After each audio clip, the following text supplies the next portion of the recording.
দিল্লিতে চাকরি প্রার্থীদের বিক্ষোভে লাঠিচার্জ। রামলীলা ময়দানে চাকরি প্রার্থীদের বিক্ষোভ। দিল্লিতে চাকরি প্রার্থীদের বিক্ষোভে লাঠিচার্জ।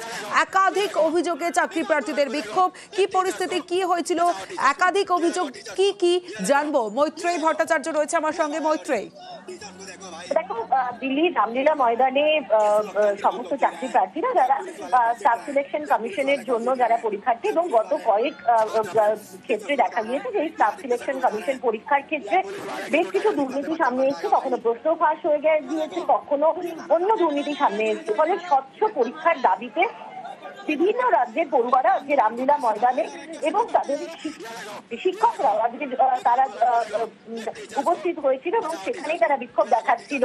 এবং যেটা এই চাকরি প্রার্থী এবং তাদের শিক্ষকদের তরফ থেকে যেটা অভিযোগ, যে দিল্লি পুলিশের তরফ থেকে তাদের উপর লাঠিচার্জ করা হয়, তাতে বেশ কিছু চাকরি প্রার্থী আহত হয়েছে।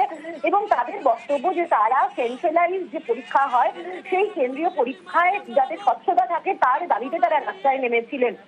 এবং সেখানে কেন তাদের বিরুদ্ধে লাঠিচার্জ করা হলো এবং তাদের পিছন প্রোটেস্ট ছিল বলে তাদের দাবি।